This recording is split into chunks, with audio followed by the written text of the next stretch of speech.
એટલે આ આકૃતિની ભૂમિતિ તમારે સમજવા માટે વિડીયોનો ઉપયોગ કરશો યુટ્યુબનો તો જ ખ્યાલ આવશે. કારણ કે તરંગ અગ્ર આખું એમિનેશન છે. બરાબર? અને બહુ ઉપાધિ નથી કરવાની. આ આકૃતિને બિલાડીના કાન જેવી બનાવી અને આકૃતિની ભૂમિતિ સેટ કરી અને sin i = sin r તમારે મૂકી દેવાનું. એ મોટી વાત નથી. હવે હાઇગન્સના સિદ્ધાંતની મદદથી તરંગનું વક્રીભવન જોઈએ.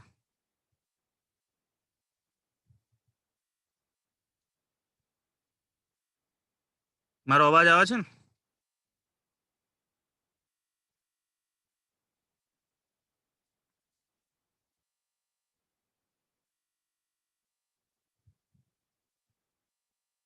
હા, બોલ. કપાય છે? હા આવે છે. નહીં. ક્યારેક સડનલી નેટ જતું રહે છે. હાઈટ ઉપર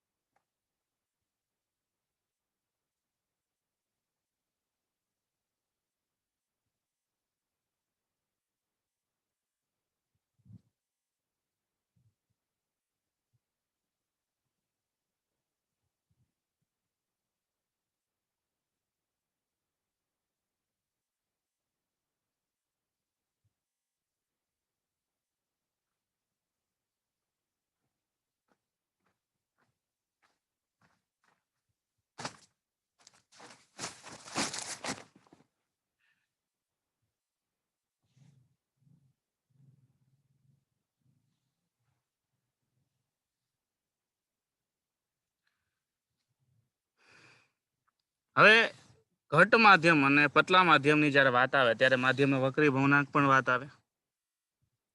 માનો કે આ આપાત તરંગ અગ્ર છે. આપાત તરંગ અગ્ર અને આપાત તરંગ અગ્ર એ પતલા માધ્યમમાંથી ઘટ માધ્યમમાં જાય છે. એટલે આપાત તરંગ અગ્ર જેટલું અંતર કાપે v1t એટલું અંતર ઘટ માધ્યમમાં પરાવર્તિત તરંગ નો કાપે. પેલામાં vt હતું, અહીંયા v1t છે ને અહીંયા v2t છે. તમને ખબર છે આપાત કોણ છે? આ વક્રીભૂત કોણ છે? ઘટમાંથી પતલા માધ્યમમાંથી ઘટ માધ્યમમાં જાય. બરાબર? તો n1 sin i = n2 sin r પ્રમાણે માધ્યમ છે ઘટ થાય તો વક્રીભૂત કોણ છે બદલાયા. એટલે i અને r બે સમાન ન હોય. ખરેખર આકૃતિની ભૂમિતિ દોરવામાં થોડી ભૂલ કરી છે. ખરેખર આ છે ને આમ આવે આમ. કારણ કે પતલા માધ્યમમાંથી ઘટ માધ્યમમાં જાય તો કિરણ છે એ લંબ તરફ નમે, લંબથી દૂર ન જાય. એટલે તમારે આકૃતિની ભૂમિતિ થોડીક આમ કરેક્ટ કરવી પડે. અને અહીંયા બે આપણને આપાત તરંગ અગ્ર ને કારણે રચાતો કોણ. હવે જો આ i છે, આ ટોટલ ખૂણો કેટલો થાય? તો કે 90 થાય. 90 માંથી આ બાદ કરો તો શું થાય? તો કે 90 - i. તો આ શું વધે? i વધશે. તો આ બેનો સરવાળો કરો અને 90 આવી જાય. એટલે આ i હોય તો આ પણ ખૂણો i થશે. બરાબર? કારણ કે π/2 - i કર્યું છે. એવી જ રીતે આ r છે તો આ કોણ કેટલો થશે? π/2 - r થશે. હવે આ π/2 હોય, આ π/2 - r હોય તો આ કોણ કેટલો થઈ જાય? r થઈ જાય. એટલે આ આપાત કોણ i મળ્યો તરંગ અગ્રને કારણે મળતો આપાત કોણ i. આ વક્રીભૂત કોણ i છે. આ વક્રીભૂત તરંગ અગ્ર છે. આ માધ્યમ μ1 છે અને આ μ2 છે. આકૃતિમાં દર્શાવ્યા મુજબ mn સપાટી બે માધ્યમને જુદા પાડે છે. આપાત તરંગ અગ્ર પતલા માધ્યમમાં ગતિ કરે છે જે માધ્યમનો વક્રીભવનાંક m1 છે એટલે μ1 છે. t જેટલા સમયમાં આપાત તરંગ અગ્રએ કાપેલ અંતર v1t છે અને એટલા જ સમયમાં ઘટ માધ્યમમાં તરંગ અગ્ર b' એ કાપેલ અંતર v2t છે. ઘટ માધ્યમનો વક્રીભવનાંક μ2 છે. આકૃતિની ભૂમિતિ પરથી ત્રિકોણ ABC માટે sin i = BC/AC. જો sin i BC સામેની બાજુ ના છેદમાં AC એટલે કર્ણ. અને ત્રિકોણ a ડેશ b ડેશ માટે a b ડેશ c માટે sin r બરાબર a b dash upon ac. ફરીથી બેનો ગુણોત્તર લ્યો sin i upon sin r. તો bc ના છેદમાં a b ડેશ bc બરાબર શું છે વિદ્યાર્થીઓ v1t છે અને a b ડેશ બરાબર શું છે તો v2t છે. tt નો છેદ ઉડે એટલે v1 ના છેદમાં v2 અને v1 ના છેદમાં v2 આપણે જાણીએ છીએ mu2 ના છેદમાં mu1 થાય એટલે n2 ના છેદમાં n1 થાય બરાબર. અને v1 ના છેદમાં v2 અને વક્રી ભવાંકને બેને સંબંધ કેવો છે વ્યસ્તનો છે. તો એના ઉપરથી આપણે સાબિત થયું શું થયું n1 sin i = n2 sin r મળી ગયું. સ્નેલનો નિયમ વક્રી ભવન માટે સ્નેલનો નિયમ આપણે સાબિત કર્યો અને પરાવર્તન માટે સ્નેલનો નિયમ પણ સાબિત કર્યો. આ બંને થિયરીમાંથી આપણે એવું તારણ કાઢી શકીએ કે તરંગ અગ્રની મદદથી પણ પ્રકાશનું પરાવર્તન અને પ્રકાશના વક્રીભવનની ઘટના સમજાવી શકાય છે. એમાં કિરણ પ્રકાશ શાસ્ત્રનો ઉપયોગ કરવો નહીં પડે. કિરણ પ્રકાશ શાસ્ત્રથી તો સમજાવી શકાય છે પણ આની મદદથી પણ સમજાવી શકાય છે. હવે જો માધ્યમ પહેલા અને માધ્યમ બીજામાં તરંગ લંબાઈ અનુક્રમે λ1 અને λ2 હોય તો જ્યારે તરંગ અગ્ર માધ્યમ બદલે ત્યારે તેની આવૃત્તિ અચળ રહે છે. શું કામ? કારણ કે તરંગ લંબાઈ બદલાઈ જાય છે. તો સૂત્ર લેમ્બડા બરાબર c/f પરથી λ1 બરાબર શું થાય વિદ્યાર્થીઓ v1 ના છેદમાં f અને λ2 બરાબર શું થશે v2 ના છેદમાં f. તો v1/v2 = λ1/λ2 થાય કારણ કે તરંગ લંબાઈ અને વેગને સમપ્રમાણનો સંબંધ છે. માધ્યમ બદલાય ત્યારે આવૃત્તિ અચળ હોય એવું આપણે આગળ લખ્યું છે. તો ફરીથી સમીકરણ 3 માં કિંમત મૂકો તો sin i upon sin r = v1/v2 = λ1/λ2 થશે. આવી જ રીતે ઘટ માધ્યમમાંથી પતલા માધ્યમને પણ સમજાવી શકાય છે. આમ તરંગવાદને આધારે પણ સમજાવી શકાય કે પ્રકાશનું વક્રીભવન થાય છે અને તરંગવાદને આધારે સમજાવી શકાય કે પ્રકાશનું પરાવર્તન થાય છે. બરાબર. તો આ બંને થિયરી છે એ કિરણ પ્રકાશશાસ્ત્ર અને તરંગ પ્રકાશશાસ્ત્ર બંને સમજાવે છે.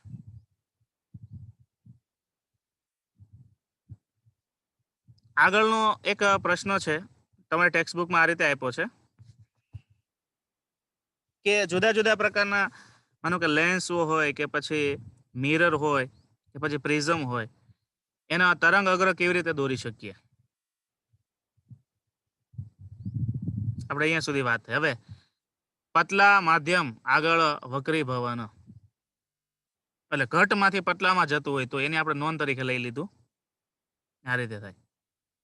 ઘટ માધ્યમમાંથી પતલામાં જાય તો ઘટ માધ્યમમાં જેટલો વેગ છે એના કરતાં પતલા માધ્યમમાં વેગ વધી જાય. એટલે ખરેખર વિદ્યાર્થી જે આકૃતિ દોરી છે ને એ આ દોરી છે ભૂલથી પતલામાંથી ઘટની આકૃતિ દોરી છે ઘટમાંથી પતલાની દોરી છે અને ખરેખર એ આકૃતિ આ દોરવાની આવે. હા મેં તમને કીધું હતું ને કે ત્યાં આ પાયા તરફ નમે ત્યાં એ ભૂલ થઈ ગઈ છે. તમે આકૃતિમાં એક સુધારો કરી નાખજો. આ આકૃતિ તમારા ઝેરોક્સમાં મૂકી દેવાની બરાબર. એને બીજી આકૃતિ ભૂલથી દોરી નાખી છે. ઘટમાંથી પતલાની આકૃતિ દોરી નાખી ખરેખર આવા પતલાથી ઘટની. અને જો તમારે એ રીતે રહેવા દેવું હોય તો પછી અહીંયા તમારે માધ્યમ બદલી નાખવાનું અહીં કરી નાખવાનું ઘટ અને અહીં કરી નાખવાનું પતલું તો પણ ચાલે. બરાબર. સ્નેલનો નિયમ તો બંને માટે સાચો જ છે. n1 sin i = n2 sin r. આ ચેપ્ટરની આ બે જે થિયરી છે ને એ થોડીક આકૃતિની ભૂમિતિ સમાન છે પણ તરંગ અગ્ર કઈ રીતે રચાય એના માટેનો તમે આગળનો પીરિયડનો વિડીયો જોયો હોય તો જ ખબર પડે. એ વિડીયોમાં પાછું એવું થાય છે કે અહીંથી હું તમને શેર કરું શેર કર્યા પછી કોઈને નેટવર્કનો ઇસ્યુ હોય તો એટલે તમારે કાંઈ નહીં યુટ્યુબમાં એ રીતે લખવાનું કે reflection of light due to the wave front. બરાબર. એટલે કે તરંગ અગ્રને કારણે પ્રકાશનું પરાવર્તન એવું તમારે લખવાનું અથવા તો refraction of light due to the wave front. હવે ટેક્સ્ટ બુકમાં જુઓ તો હવે પછીનો મુદ્દો છે એ આ રીતે આવે અને એ લોકો જો પરાવર્તનની ઘટના હવે છેલ્લે સમજાવી છે ત્રીજા મુદ્દામાં. પહેલા મુદ્દામાં ઘટમાંથી પતલામાં વક્રીભવન પતલામાંથી ઘટમાં વક્રીભવન. બીજા મુદ્દામાં પતલામાંથી ઘટમાં વક્રીભવન અને ત્રીજા મુદ્દામાં પ્રકાશનું પરાવર્તન.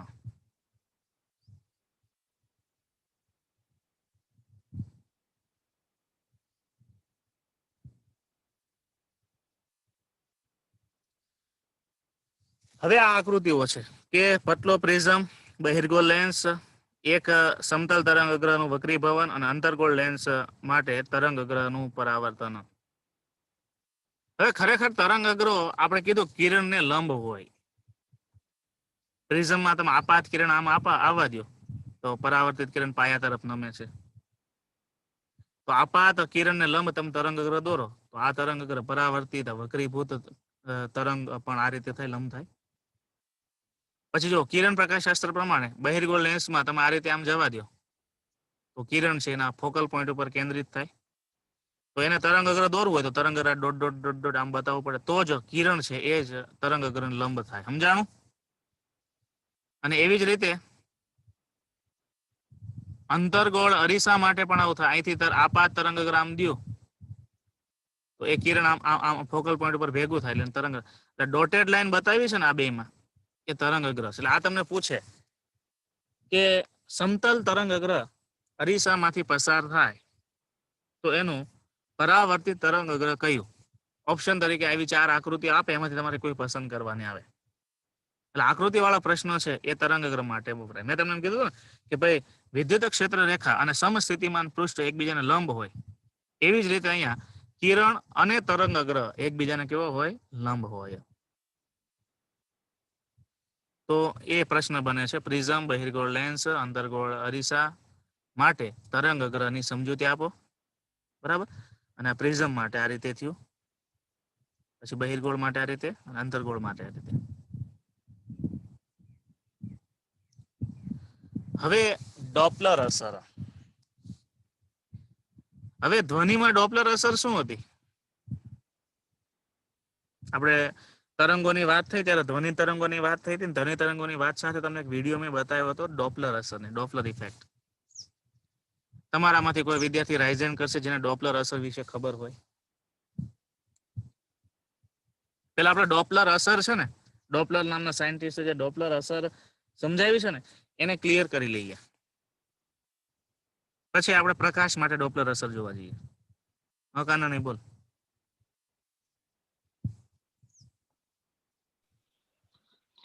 Hello sir. હા બોલ. હવાનો વેગ અને એના માધ્યમનો વેગ જો એક દિશામાં હોય તો વધુ ધ્વનિ ઉત્પન્ન થાય.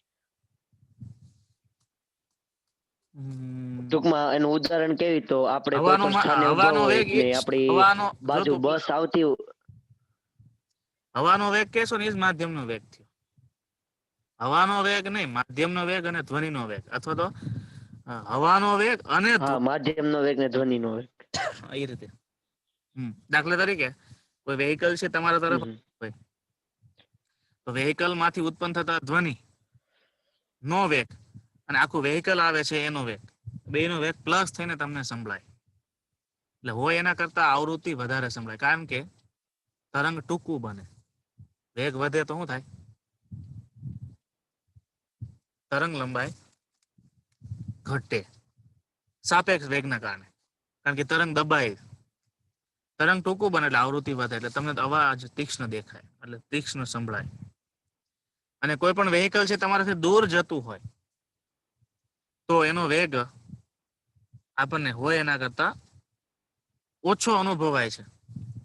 અને વેગ ઓછો અનુભવાય એટલે એની આવૃત્તિ છે એ થોડી ધેરી બને. ટૂંકમાં કોઈ ધ્વનિ ઉદ્ગમ છે, એ ધ્વનિ ઉદ્ગમ કરે પછી ધ્વનિના તરંગોનો વેગ અને પોતે ધ્વનિ ઉદ્ગમ પોતે ગતિ કરતો એનો વેગ, એ બે સાથે હોય, એ બે પરસ્પર વિરુદ્ધ હોય તો એની સાપેક્ષ અસર જોવા મળે છે તરંગોના પ્રસરણમાં. તો અહીંયા આપણે સ્વીકારીએ છીએ કે પ્રકાશ એ તરંગ છે, તો તરંગમાં પણ ડોપલર અસર તો થાય છે. બરાબર? જે તરંગમાં ડોપલર અસર થાય એને પ્રકાશની ડોપલર અસર કહીએ છીએ.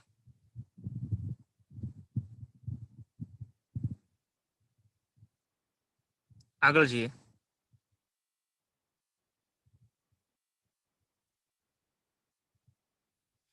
એટલે આ ઘટના ક્યાં જોવા મળે ખબર છે? કોઈ પણ સ્ટાર હોય, સ્ટાર એટલે કોઈ પણ તારો, એ છે ને એનો માનો કે રેડ કલર નો પ્રકાશ ઉત્પન્ન કરે છે.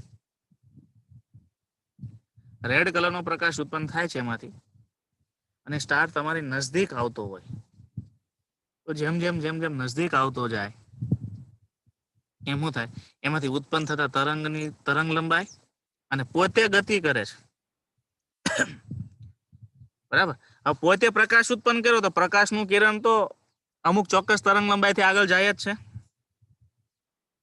અને એ પ્રકાશનો તરંગનો વેગ અને પોતાનો વેગ બે સમાન થાય તો પ્રકાશની આવૃત્તિ જે હોય એના કરતા વધુ આપણને દેખાય. એટલે ખરેખર જાની વાલી પીનારા પ્રમાણે સ્ટાર આપણાથી નજદીક આવે છે કે આપણાથી દૂર જાય છે એ એના કલરના ફેરફાર ઉપરથી આપણે ઓબ્ઝર્વ કરી શકીએ. તમે આજે ઓબ્ઝર્વ કરો અને તમને લાલાશ પડતો દેખાય છે, અને 2 દિવસ પછી તમે ઓબ્ઝર્વ કરો તો પીળાશ પડતો થઈ ગયો હોય, તો એવું માનવામાં આવે કે સ્ટાર છે આપણાથી નજદીક આવ્યો હશે અથવા દૂર આવ્યો ગયો હશે. હવે નજદીક આવે ત્યારે શું થાય અને દૂર જાય ત્યારે શું થાય, એને રેડ જાયન્ટ અથવા તો બ્લુ જાયન્ટ કહે છે. બ્લુ હોય તો લાલાશ પડતો થવા મળે, અને રેડ હોય તો એ બ્લુ પડતો થવા મળે, એટલે વાદળી પડતો થવા મળે. એ જે ફેરફાર છે એને શું કહેવાય છે? ડોપલર અસર, એટલે રેડ શિફ્ટ અને બ્લુ શિફ્ટ કહેવાય. તો એ ડોપલર અસરમાં પહેલો પ્રશ્ન છે, જો પ્રકાશના તરંગો માટે જોવા મળતી ડોપલર અસર સમજાવો, અથવા તમને એમ કહે છે કે તરંગ પ્રકાશશાસ્ત્રમાં રેડ શિફ્ટિંગ અને બ્લુ શિફ્ટિંગ સમજાવો. એનો રંગ રેડ હોય અને બ્લુ મળે થવા તો એને બ્લુ શિફ્ટિંગ કહેવાય. એનો રંગ બ્લુ હોય અને રેડ મળે થવા તો એને રેડ શિફ્ટિંગ કહેવાય. પ્રકાશના તરંગો માટે પણ ધ્વનિ તરંગોની માફક ડોપલર અસર સમજાવી શકાય છે. એની આકૃતિ આ છે, જુઓ પેલી આકૃતિ, કે માનો કે ધ્યાન આપજો, આ સ્ટાર છે, એ સ્ટાર છે સ્થિર છે, ગતિ નથી કરતો, સ્થિર છે, હોય નહીં પણ છે એમ માની લઈએ આપણી સાપેક્ષમાં, અને એ પોતાનામાંથી તરંગો ઉત્સર્જિત કરે છે. એ તરંગનો વેગ કેટલો હોય? તો પ્રકાશના વેગ જેટલો વેગ જ હોય, સી જેટલો જ હોય. સીધી જ વાત છે, પ્રકાશનો વેગ શૂન્ય અવકાશમાં, કારણ કે સ્ટાર જે જગ્યા હશે ત્યાં શૂન્ય અવકાશ જ છે. અને સોર્સ એટલે જે સ્ટાર તરંગ ઉત્પન્ન કરે છે એ સોર્સ થઈ ગયું, એનો વેગ કેટલો છે? 0 છે, અને ત્યારે એની આવૃત્તિ કેટલી છે? f જેટલી છે. અને પોતાનામાંથી તરંગો ઉત્સર્જિત કરે છે, બરાબર. હવે અહીં ઓબ્ઝર્વર છે એટલે અહીં આપણે છીએ, પણ ઓબ્ઝર્વરને અનુભવાતી આવૃત્તિ કેટલી છે? f ડેશ છે, અને એને અનુભવાતો વેગ કેટલો છે? v ડેશ છે. સોર્સની ઓરિજિનલ આવૃત્તિ f છે અને ઓબ્ઝર્વરની અનુભવાતી આવૃત્તિ f ડેશ છે. અત્યારે પણ f બે સ્થિર હોય ત્યારે f ડેશ બરાબર f થઈ જાય, અને બેમાંથી એક કોઈ પણ ગતિ કરતું હોય તો બે ઇક્વલ ન થાય. હવે ધ્યાન આપજો બરાબર, બીજી આકૃતિમાં જોઈએ.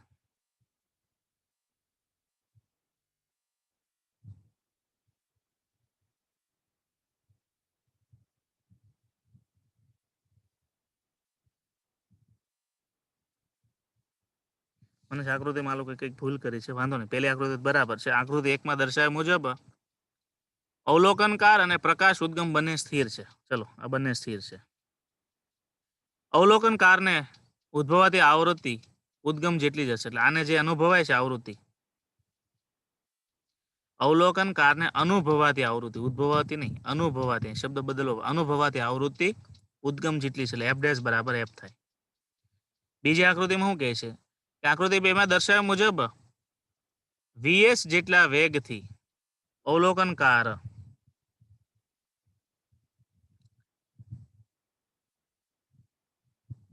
અહીંયા પાછો કઈક શબ્દ નથી આવ્યો,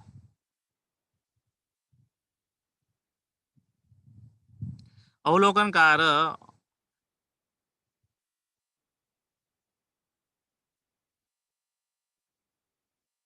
ઉદ્ગમની સામે જાય છે એવું છે, એટલે અહીંયા vs બરાબર 0 બતાવ્યું છે ને,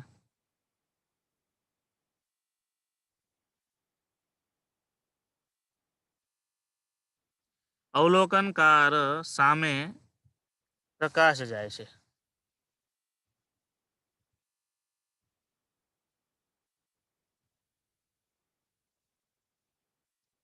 તરંગ લંબાઈ ઘટે છે, તેથી તરંગ અગ્ર ગીચ બને છે. એટલે હા કહું છું ને.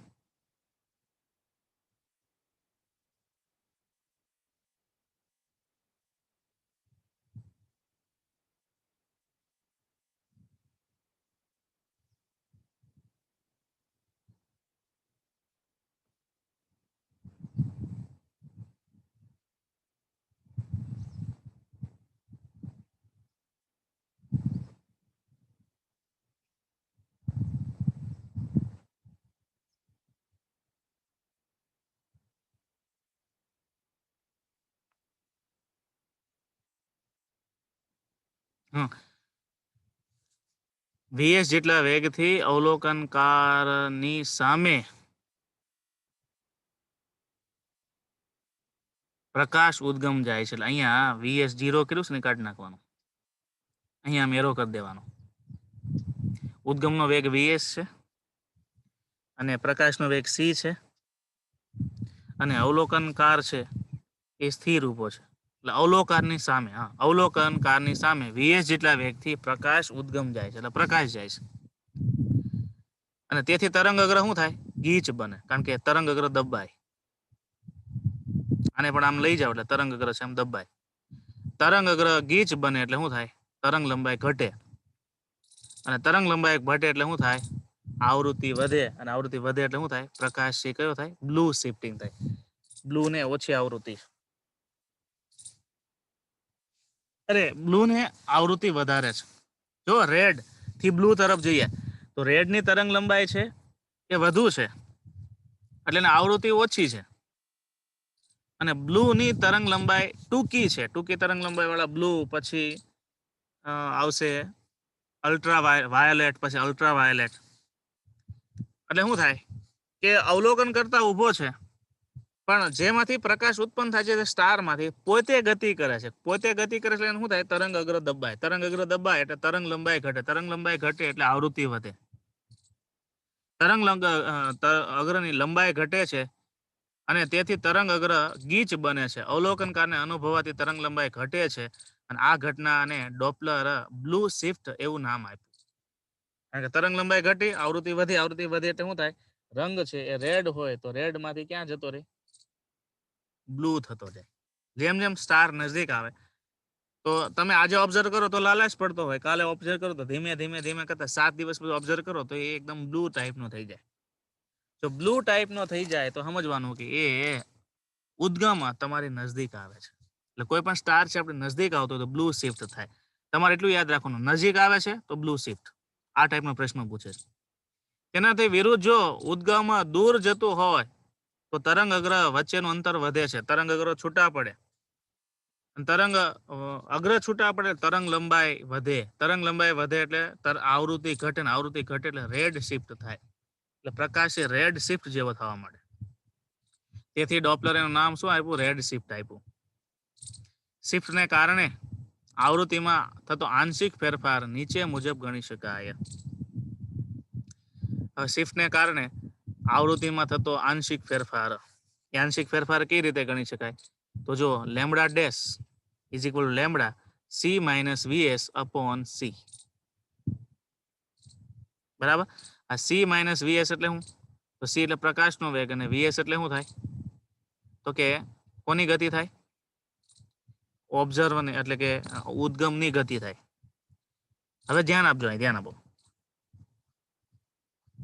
બંને એક સાથે ગતિ કરતા હોય તો તફાવતમાં શું થાય? ઘટાડો થાય. તફાવતમાં ઘટાડો થાય એટલે ઓલ ઓવર તરંગ લંબાઈ ઘટે. અને તરંગ લંબાઈ ઘટે એટલે શું થાય? આવૃત્તિ વધે. તમે જો પહેલા કિસ્સામાં શું લીધું? જે દિશામાં તરંગો જાય છે એ જ દિશામાં તમે ગતિ કરો તો બેનો સાપેક્ષ વેગમાં શું થાય? પ્રકાશનો વેગ તો સી જેટલો છે, અવલોકન કરતાનો વેગ પણ કેટલો છે? વીએસ જેટલો છે. બંનેની દિશા સમાન છે એટલે આ બે પ્લસ લેવા પડે, પણ સાપેક્ષ વેગ છે એટલા માટે શું લેવું પડે? માઇનસ લેવું પડે. એટલે તફાવત ઘટે. તફાવત ઘટે એટલે તરંગ લંબાઈ ઘટે. તરંગ લંબાઈ ઘટે એટલે આવૃત્તિ વધે. બંને પરસ્પર વિરુદ્ધ દિશામાં હોય તો શું થાય? અહીંયા વીએસ માઇનસ વીએસ લેવું પડે, એટલે વીએસ ની જગ્યાએ તમે માઇનસ વીએસ લો એટલે સી પ્લસ વીએસ થાય. સી પ્લસ વીએસ થાય એટલે શું થાય? તો કે તફાવતમાં શું થાય? વધારો થયો, એટલે વી ડેશમાં વધારો થયો, વી ડેશમાં લેમડા ડેશમાં વધારો થાય તો શું થાય? આવૃત્તિમાં ઘટાડો થાય, તો રેટ શિફ્ટ થશે. તો lambda upon lambda, lambda dash upon lambda is equal to c minus VS upon C. બરાબર. હવે અંશમાં વિયોગ લેતા, અંશમાં વિયોગ લો એટલે શું થાય?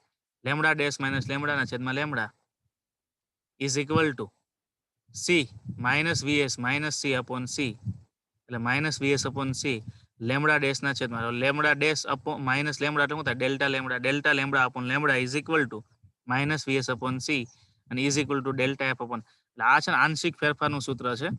આવૃત્તિ અને વેગ વચ્ચેનો સંબંધ વ્યસ્તનો છે અને વીએસ ને વ્યાપક ફેરફાર ડેલ્ટા વી તરીકે લેવાય. તો ડેલ્ટા એફ ના છેદમાં ડેલ્ટા એફ ના છેદમાં F is equal to delta V ના છેદમાં સી, કારણ કે સી તો ફિક્સ છે. અને હવે જેટલો ઉદ્ગમ ગતિ કરે છે એના વેગના ફેરફારને આપણે ડેલ્ટા વી તરીકે લઈ શકીએ. અને જી નીટ માટે વેગનો ત્રિજ્યાવર્તી ફેરફાર એટલે બધી બાજુ ફેરફાર થતો હોય ને એ છે ડેલ્ટા એફ ના છેદમાં F is equal to delta V ના છેદમાં V is equal to delta lambda ના છેદમાં લેમડા. આ આપ્યું છે તમારી બુકમાં અહીંયા ડોપલર અસર, અને ડોપલર અસરમાં આ સૂત્ર મૂકી દીધું છે.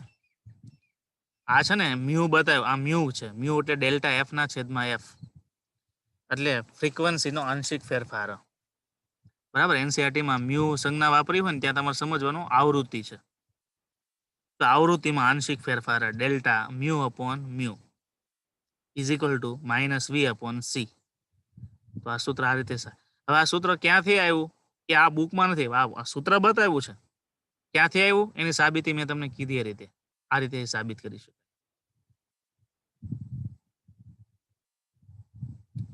ત્યાર પછી ઉદાહરણ નંબર 1 આવે છે. બરાબર. એની વાત આપણે કાલે કરીશું. અહીંયા આપણે પૂરું કરીએ. કોઈ વિદ્યાર્થીને કંઈ ક્વેરી હોય તો રાઇઝન કરશે.